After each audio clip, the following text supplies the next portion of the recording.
And Democratic and Republican leaders now in the Senate are fairly confident that they can overcome objections and get that debt ceiling passed by tomorrow, so the president could sign it and avoid a catastrophic default. What is the likely economic impact? Joining us now is Larry Summers, former Treasury Secretary in the Clinton administration, former director of President Obama's National Economic Council. So let's talk about some of your concerns about all of this, such as the cuts in IRS funding. So look, Andrea, the biggest story is that we are putting this problem in the rearview mirror. The country's not going to default. We're not going to have the kind of economic catastrophe that looked like a real risk. We've had a bit of an outbreak of adulthood in Washington with a compromise being reached, and that's a good thing. Most of the elements in that compromise are broadly reasonable from my point of view.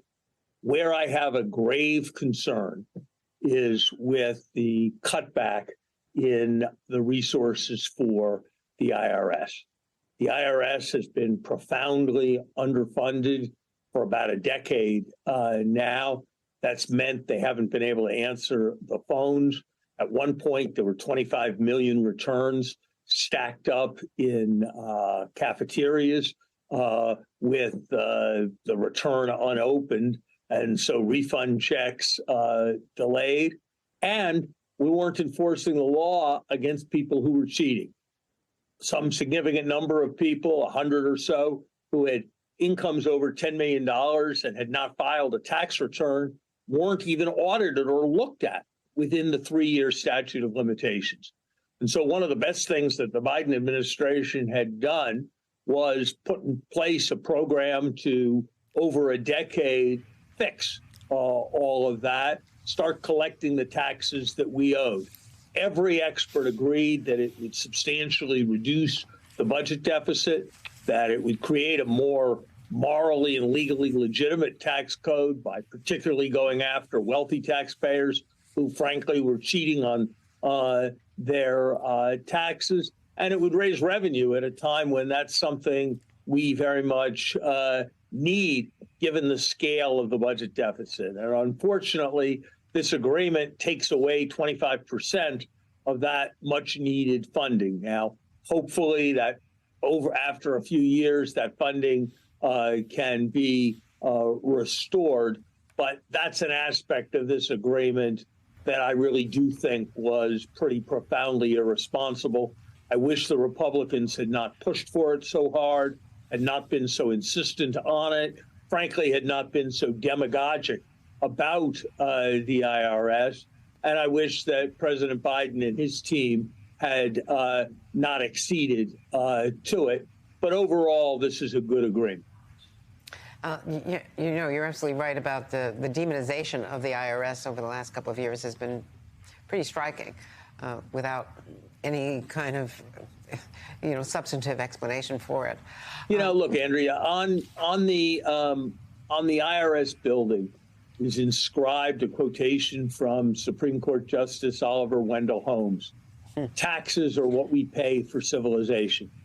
And if we expect the vast majority of law-abiding Americans, vast majority of people who get their taxes withheld from their paychecks to meet their obligations, we owe it to them to make sure that the wealthiest and most fortunate of our citizens who don't get withheld on their income because it's not coming in wages, that they meet their obligations as well. And yet less than 1% of people reporting over $1 million in income were audited last year. So we really have to do better as a country, and it's the $80 billion was a start, and it's a tragedy that it has been cut back.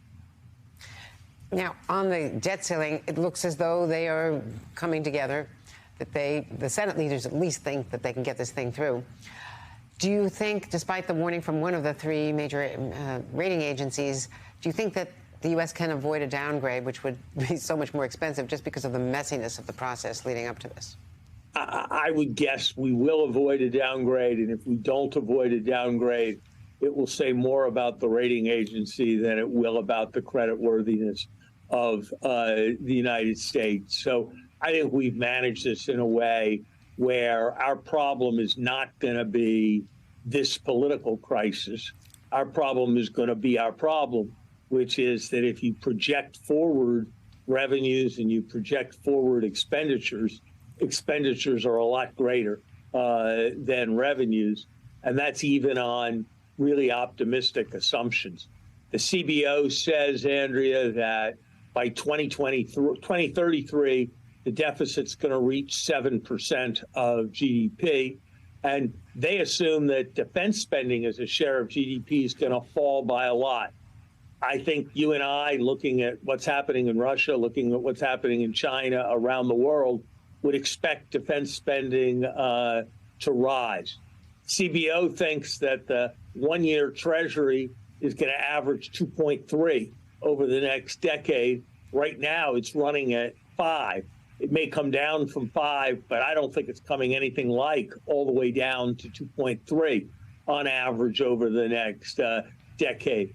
I think the tax cuts that are scheduled in the current law to phase out in 2025, I wouldn't assume that all of that will happen. So I think we're looking at a pretty significant debt accumulation deficit issue at the federal level, and we're going to have to deal with it in the next several years. Well, that's quite a warning. Larry Summers, thank you very much for being with us today. Thank you.